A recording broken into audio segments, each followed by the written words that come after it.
Hi friends, இந்த வீடியோவில் ரொம்ப ஹெல்தியான ராகி சாக்கோ குக்கீஸ் எப்படி செய்கிறதுன்னு பார்க்கலாம். அதுக்கு ரூம் டெம்பரேச்சரில் இருக்க பட்டர் ஒரு 40 to 50 கிராம் ஆட் பண்ணிக்கோங்க. அதுக்கப்புறம் 1/2 கப் வரைக்கும் நம்ம சுகர் ஆட் பண்ணிக்கலாம். நான் வந்து ப்ரௌன் சுகர் 1/4 கப் தான் ஆட் பண்ணியிருந்தேன். உங்கள் ஸ்வீட்னஸ்க்கு ஏற்ற மாதிரி நீங்கள் ஆட் பண்ணிக்கலாம். அதுக்கப்புறம் நல்லா விஸ்க் வச்சு நம்ம மிக்ஸ் பண்ணும்போது நல்லா க்ரீமி டெக்ஸ்சரில் கிடைக்கும்.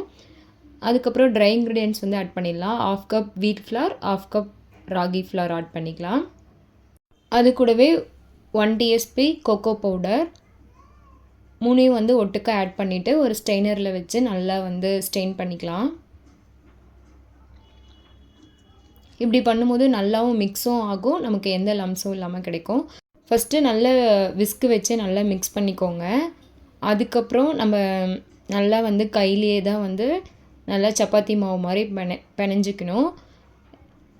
நமக்கு வந்து அப்படியே உதிர்ற மாதிரி இருந்துச்சுன்னா நம்ம வெட் இன்க்ரீடியன்ட்ஸ் வந்து கீ ஆட் பண்ணிக்கலாம், கொஞ்சம் பால் கூட மிக்ஸ் பண்ணிக்கலாம், இல்லைன்னா வாட்டர் கூட ஆட் பண்ணி நல்லா நல்லா பிடிச்சா அந்த எந்த ஷேப்பில் பிடிக்கிறோமோ அதை வந்து அப்படியே ஸ்டேபிளாக இருக்கணும். அந்த அளவுக்கு வந்து நம்ம டோ வந்து ரெடி பண்ணிவிட்டு, நான் வந்து உள்ளே வந்து நார்மல் சாக்லேட் தான் வச்சேன். நீங்கள் வந்துட்டு உள்ளே வந்து டார்க் சாக்லேட் வச்சிங்கன்னா நல்லா மெல்ட் ஆகி சூப்பராக கிடைக்கும்.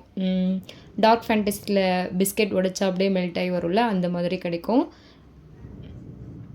பாதி வந்து இந்த மாதிரி உள்ள சாக்லேட் வச்சு நான் ரெடி பண்ணிக்கிட்டேன்.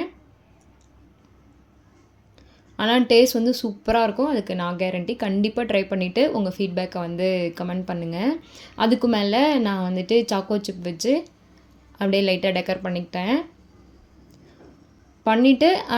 மிச்ச டோலாம் வந்துட்டு இந்த மாதிரி குக்கி கட்டர் வச்சு நமக்கு பிடிச்ச ஷேப்பில் வந்து பண்ணிக்கலாம். அது மேலே அப்படியே நமக்கு பிடிச்ச நட்ஸ் வந்து க்ரஷ் பண்ணி வச்சோம்னா சூப்பராக இருக்கும். நான் வந்து ஹேர் ஃப்ரையரில் ப்ரீஹீட் வந்து 160 டிகிரி செல்சியஸில் 5 மினிட்ஸ் ப்ரீஹீட் பண்ணேன். இதே தான் நம்ம வந்து மீடியம் ஃப்ளேமில் வச்சு குக்கரில் வந்து ஒரு 10 மினிட்ஸ் ப்ரீஹீட் பண்ணிவிட்டு ஒரு 15 மினிட்ஸ்க்கு வச்சு எடுத்தோம்னா குக்கர்லேயே ஈஸியாக ரெடி ஆயிரும். ஏர் ஃப்ரையரில் 160 டிகிரி செல்சியஸில் 15 மினிட்ஸ் வச்சு எடுத்தோம்னா சூப்பராக வந்து குக்கீஸ் வந்து ரெடி ஆயிரும். நான் வச்ச பேர் ஏதோ ராகி சாக்லேட் பிஸ்கெட்டு, ஆனால் அத்விக் ஸ்னோமேன் பிஸ்கெட்னு வச்சுருக்கேன்.